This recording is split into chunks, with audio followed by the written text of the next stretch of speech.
Hi and welcome to Ballmasters Football. We're again back with another video. Today we'll be discussing the Premier League Roundup, Game Week 10. If you're a new viewer, please do hit that subscribe button. And as always, please do hit the like button as well. First game we're going to be talking about from the games that were played over the weekend. Liverpool, Man City is the first one. Liverpool brand their A game. They were amazing on Sunday. I thought Van Dijk, Gomez as well at the back, fantastic. I thought the keeper as well had a great game. Milner at right back in replace of Trent, and Robinson coming back from injury. I thought he was very good as well. I thought the midfield competed. Liverpool's midfield competed with Man City's, super duper midfield, and I thought that they edged it. I thought that they didn't give him much time. I thought Kevin De Bruyne, when he did have his moments, Bernardo Silva, as well, tried to get on the ball, and Gundogan, they didn't really get that much joy in that midfield. I thought Liverpool were dominant over the 90 minutes, I would say. Mo Salah was very, very good up front. I thought he gave the defence very didn't give him any rest, I should say. I thought that Nathan Ake, he had an off game to me personally. I thought he had an off game. I know Pep played him at left back. I don't know whether it was to try and nullify Mo Salah, but I felt, I don't know whether he tried to do a Tomiyasu move where, Tomiyasu play him out on left back to try and keep up or slow down Mo Salah, and I felt it didn't work. Again, I thought it could have been a lot better in terms of options, who he could have possibly have picked, but unfortunately, he's played him at the heart of at that left back, and I just felt that he was so uncomfortable there, and I just thought he just made a few mistakes there as well. Man City, so I felt Haaland, to me, from watching it, he just seemed quite off. And you could see in his body language a little bit, he seemed a little bit rattled. I don't know whether it was the occasions or whether Van Dijk was getting to his head, or Gomez, or just the fact that they were just on their A game and it was just a bit too much for him. But he just seemed a little bit off. I thought some of the chances that he had, he didn't really take him confidently as he would have done since the past 9 weeks. But nonetheless, I imagine he'll just have to dust himself off. That's another way of, learning about the Premier League and knowing that you can't be giving anything less than 100% because anything less isn't good enough. So, I think that'll be a lesson learnt for him, especially with it being his first game or his first season, in the Premier League. So he's got a lot more to learning to do. I thought again Liverpool didn't give Man City any time to pass the ball or get the ball out. The other thing I said before regarding Nathan Ake, I didn't really understand why they played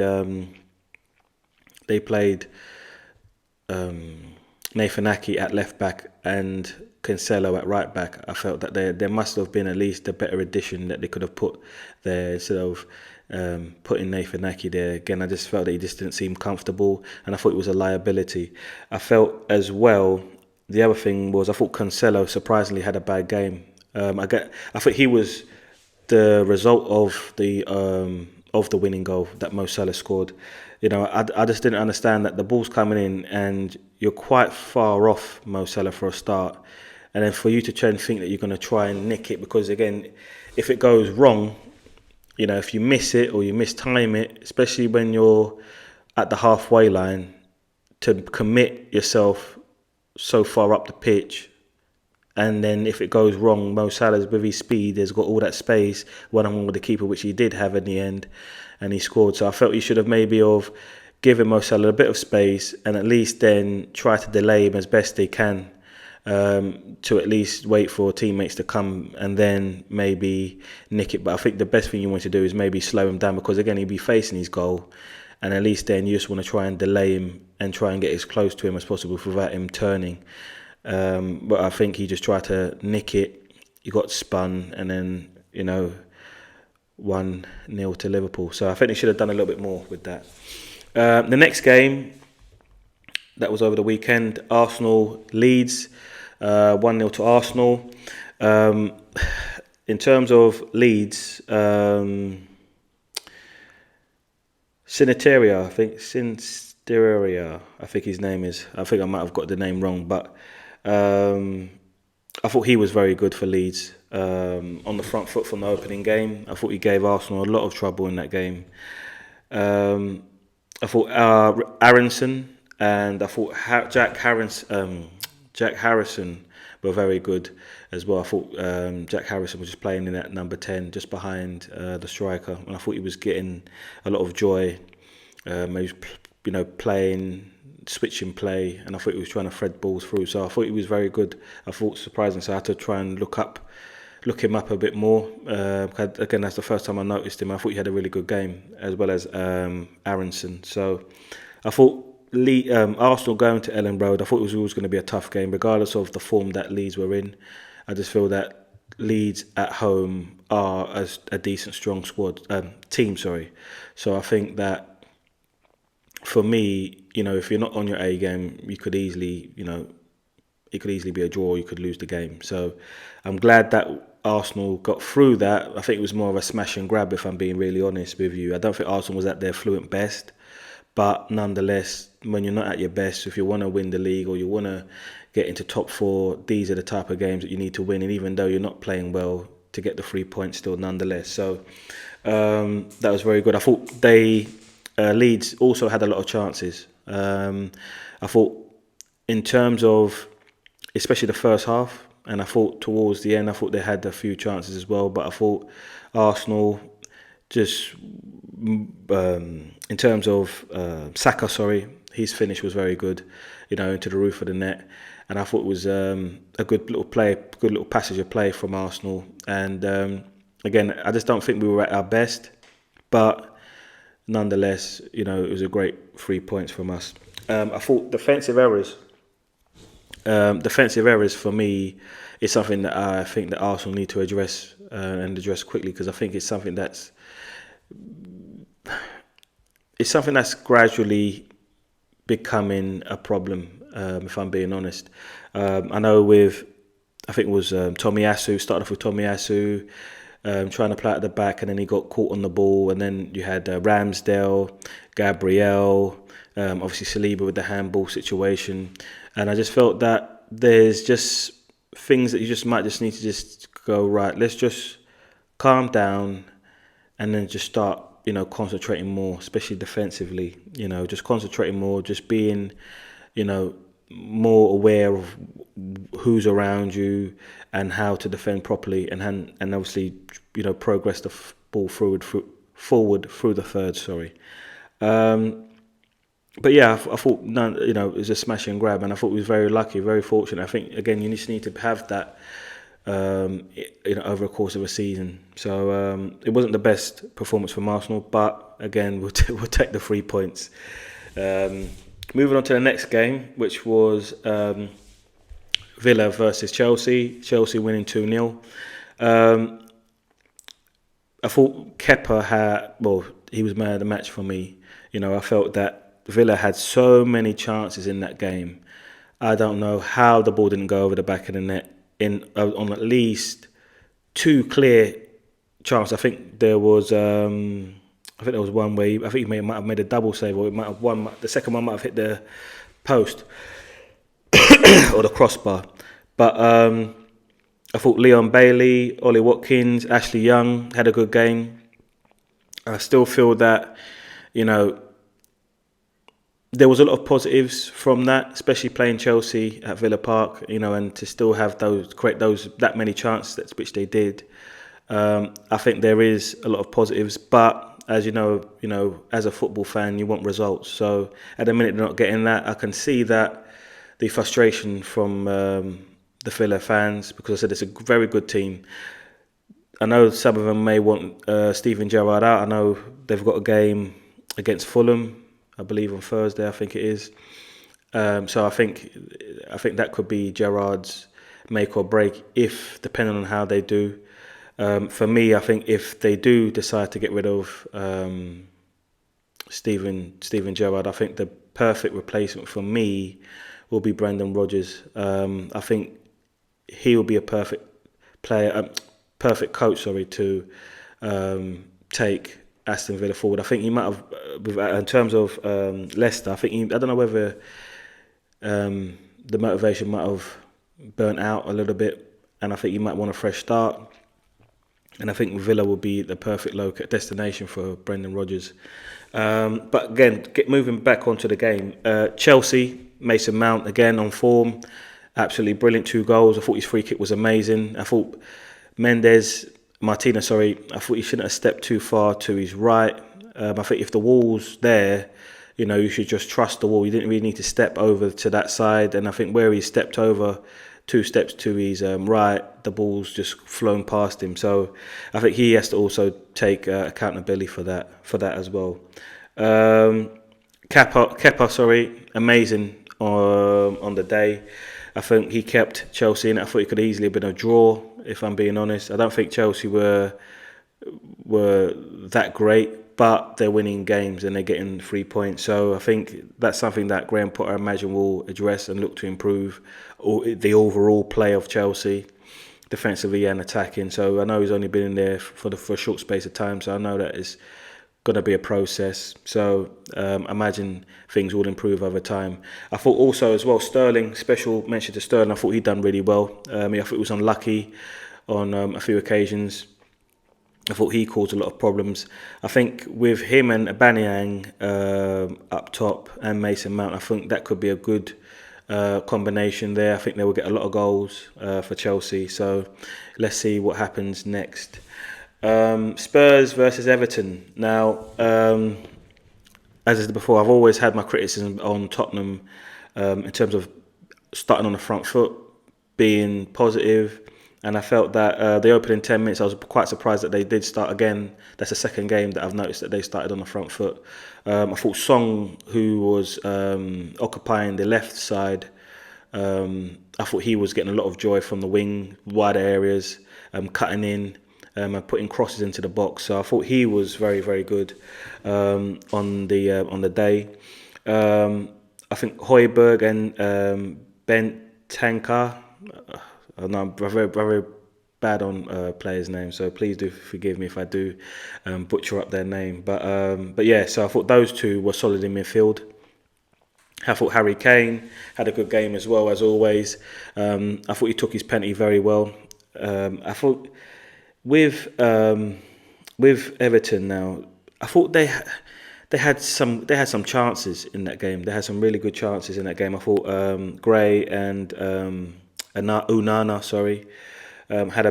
they had 2 big chances in the first half, and I don't know why they didn't take them. I thought they should have finished them, if I'm being really honest with you. I think they should have definitely finished those 2 chances that they had, and again, it could have been 2-2, or Tottenham could have found themselves going a goal behind. But again, when you're in the Premier League and you're playing against top teams, you need to take your chances. And I think if I was an Everton player, I'd be feeling quite frustrated that that you at least didn't get anything, especially how well they played in the first half. I think Pickford should have done a lot better. I felt Pickford should have done a lot better. Obviously, the ball got. Obviously, he saved the first part, and obviously it spilled out. And where it spilled out too far in front, Harry Kane reacted quicker than Pickford, and then he's ended up bringing down Harry Kane, which again he put away. But I just felt that Everton, they are a good side, but it just might just be sometimes that they just up against a good side, and again, you don't take your chances, you get punished. And I think it might just one of them games where they might have just bitten off more than they can chew going up against Tottenham. But nonetheless, they have to just dust themselves off and then just keep going, because again, there's a game coming up. Obviously, I think there's a game, I believe it might be today, Tuesday. So, I think there might be games from today. So, yeah, let's see if they can dust themselves off and then, get themselves some more points obviously in the week. The next fixture is Fulham Bournemouth. So Mitrovic, again, not fully fit, obviously scored his pen. I thought as well with that game, I was quite impressed with Bournemouth. I thought Fulham had a few chances, but nothing came of them. I don't know whether it was whether Mitrovic is coming back and he's not at full fitness, whereas they may be reluctant to play up to him and play off him, but they just didn't really seem on it. To be honest, I thought defensively they were a bit weak.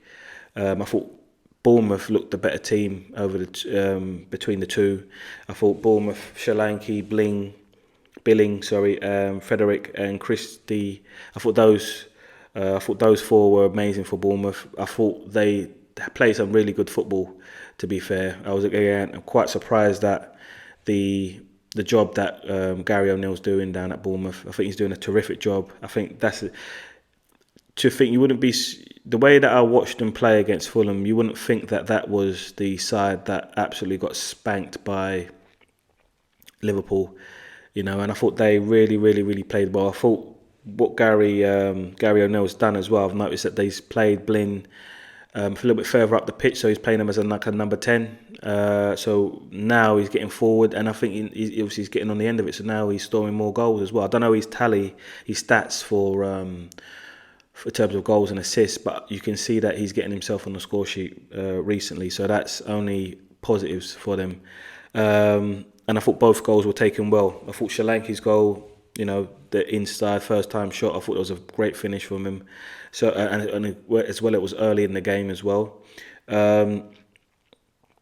I think there's a lot of positives to take away from it, especially playing away from home for Bournemouth. Taking a point, they'll take that, and that can just add on to potentially one brick at a time to get them out of the little hole that they're in at the minute. So slowly but surely they're climbing out slowly, and it's very impressive what I'm seeing from them. So hopefully long may it continue.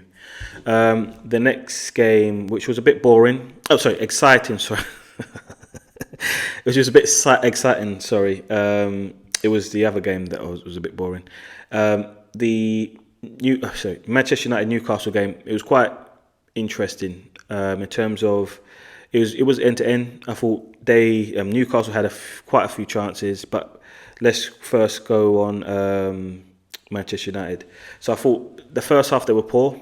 I thought they were quite poor. I didn't think that they created as many chances as Newcastle did in the first half. I thought Rashford and Fred had two chances at the end to win the game, but they unfortunately didn't take their chances. Newcastle would definitely be happy with a point, in my opinion, especially playing at Old Trafford. Not many teams can go to Old Trafford and, get 3 points. I know Arsenal being one of them, but I thought they were very, very good.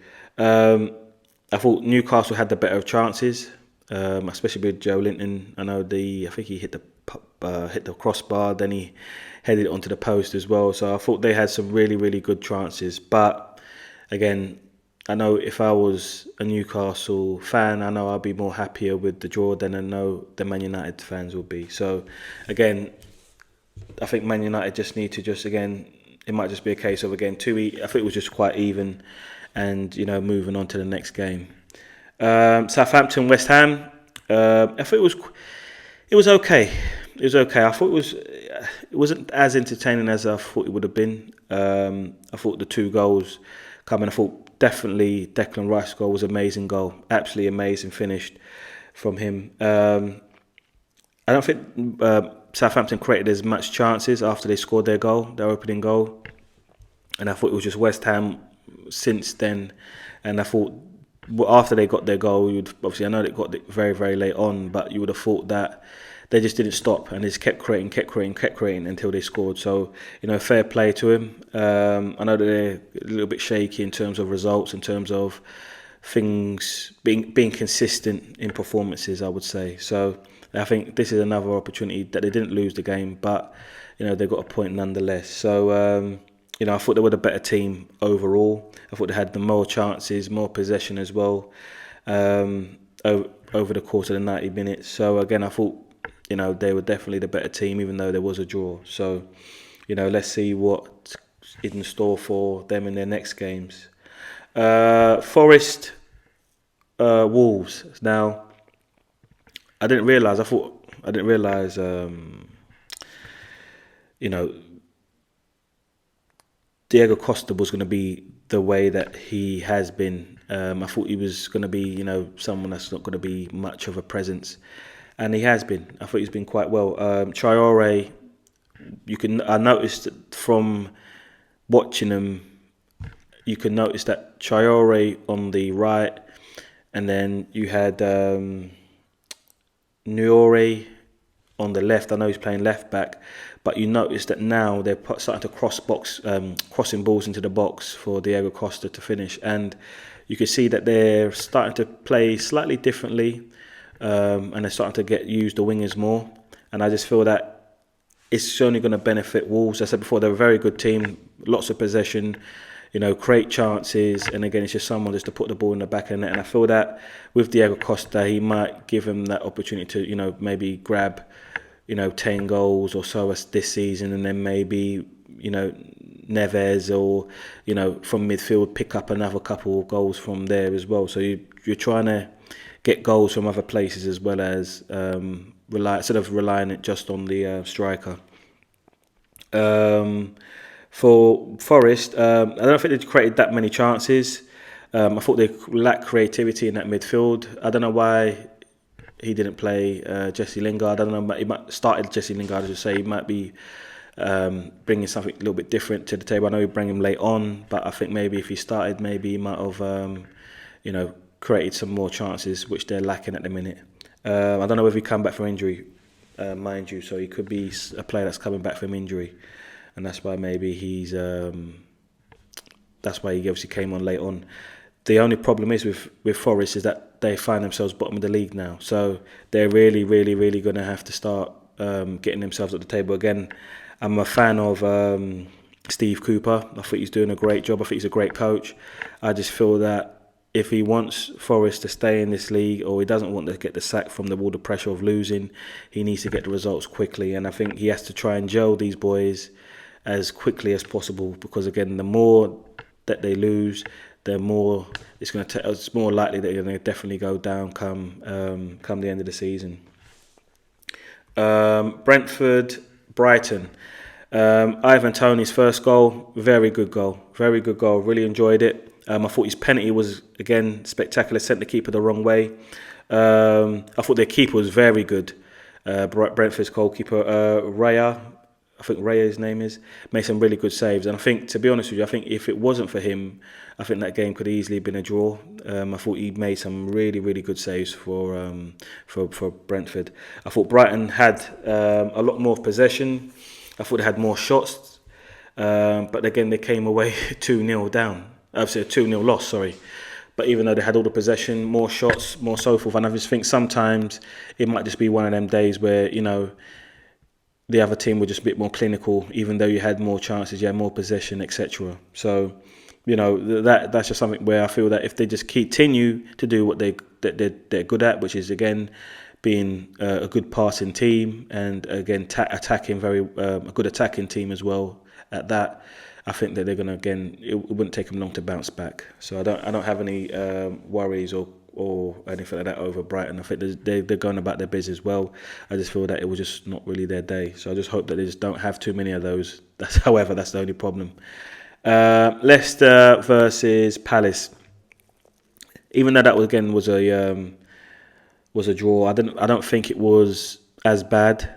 I don't think it was a boring game. I thought Leicester had a good 15 minute spell.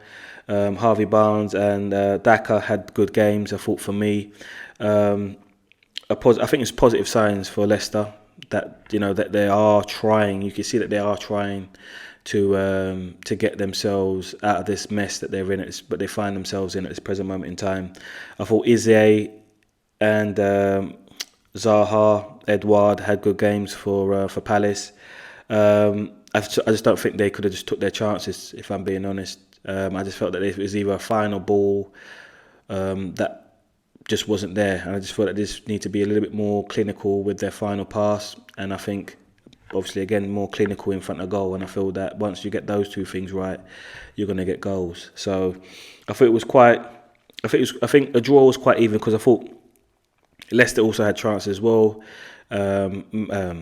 Maddison as well obviously was unlucky on a couple of the chances that he had as well.